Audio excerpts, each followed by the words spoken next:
Bonjour à vous, chers choisis de Jésus. Pour disposer nos cœurs à accueillir le message que nous allons partager ensemble aujourd'hui, récitons cette belle prière de Saint François d'Assise qui a été publicisée par le cardinal Swinen et que je récite depuis de nombreuses années à chaque matin. Seigneur, dans le silence de ce jour naissant, je viens te demander la paix, la sagesse, la force. Je veux regarder aujourd'hui le monde avec des yeux tout remplis d'amour, être patient, compréhensif, doux et sage, voir au-delà des apparences tes enfants comme tu les vois toi-même, et ainsi ne voir que le bien en chacun. Ferme mes oreilles à toute calomnie. Garde ma langue de toute malveillance, que seules les pensées qui bénissent demeurent en mon esprit. Que je sois si bienveillant et si joyeux que tous ceux qui m'approchent sentent ta présence. Revêt-moi de ta beauté, Seigneur, et qu'au long de ce jour, je te révèle. Mon tout petit, consacre-moi du temps, ton Dieu, pour me laisser préparer ton cœur à la grande fête de Pâques qui approche. Nous étions tout près de Pâques, du jour de Pâques, mais la résurrection que Jésus fait dans les cœurs, il le fait continuellement, à tous les jours, lorsqu'on lui laisse cette liberté d'agir. En préparant ton cœur, c'est-à-dire en le rendant de plus en plus pur, c'est une multitude de cœurs qui sont purifiés, qui sont renouvelés dans mon amour, qui deviennent capables de m'accueillir d'une façon différente. C'est réellement une Pâque nouvelle pour ces cœurs. Si j'insiste pour ta préparation, c'est que toi aussi, tu vivras une Pâque nouvelle. Régulièrement, notre Dieu est un Dieu créateur et il recrée continuellement. Il renouvelle continuellement. Il ressuscite, je dirais même qu'il ressuscite ce qui est mort en nous lorsqu'on lui laisse la liberté d'agir. Tu es dans le grand passage qui te conduit dans cette Église nouvelle.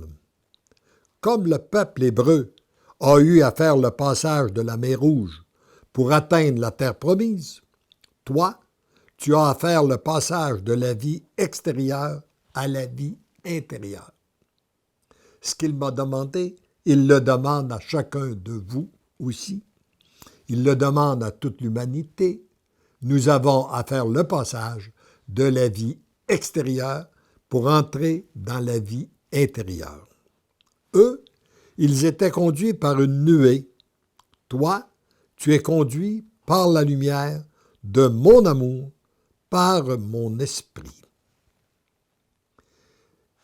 Et tout ce que nous avons, tout ce qu'il y a de besoin, tout ce que nous avons à accomplir pour être conduits par son amour, c'est de lui laisser cette liberté d'agir en nous, en lui donnant un oui total, inconditionnel et irrévocable. La nuée les accompagnait de jour et de nuit. La lumière de mon amour t'accompagne de jour et de nuit. Dieu ne nous laisse jamais tomber, nous accompagne continuellement. Cette lumière te permet de voir tous les événements qui se présentent à toi d'un œil différent, d'un œil nouveau. Tout devient changé dans ton regard et c'est à ce moment que tout change sous ton regard et que se construit une terre nouvelle par une Église nouvelle. Demandons cette grâce de tout regarder avec les yeux de la foi.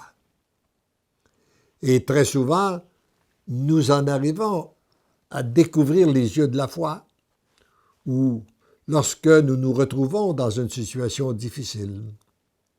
Pensons par exemple à la mort, auquel nous allons tous passer un jour ou l'autre. Avec les yeux humains, c'est très difficile à accepter, la perte d'un être cher. Mais avec les yeux de la foi, c'est tout différent. Parce que nous entrons dans un monde nouveau, dans un nouveau bonheur. Je pense à un ami, avec le couple d'amis que nous fréquentions, et un jour, lorsque j'étais dans une mission en Europe, elle est décédée. Elle était déjà aux prises avec le cancer pendant un certain temps. Alors, lorsque je suis revenu, je me suis empressé de lui téléphoner pour lui offrir mes condoléances. Et il me dit, si je me laissais aller à la tristesse, je serais un grand égoïste. Parce que la femme que j'ai aimée toute ma vie, elle est entrée dans un bonheur plus grand que jamais j'aurais pu lui offrir. Ça, pour moi, c'est la différence entre regarder les événements avec les yeux de la foi au lieu de les regarder avec des yeux strictement humains. Et en fait, je ne l'ai jamais vu triste. C'est inimaginable ce que le Père accomplit avec un cœur renouvelé par un oui sincère. Je suis le ressuscité et je veux ressusciter dans tous les cœurs. Le temps presse. J'ai besoin de beaucoup de cœurs ressuscités pour ouvrir les cœurs qui sont loin de moi. Il pourrait bien agir seul, mais il veut agir avec nous. Et c'est lorsque notre cœur est transformé qu'il s'en sert pour transformer, pour aller rejoindre d'autres personnes. Dans la foi, laisse-toi transformer et guider. C'est ainsi que tu deviens l'amour. Tendrement, je t'aime. Ce que nous venons de lire, il me le disait à moi, il l'a dit, il l'a fait. Et maintenant, il le dit à vous. Et si vous le laissez agir, il va le faire. Et je vous le redis, dans la foi, laisse-toi transformer et guider. C'est ainsi que tu deviens l'amour.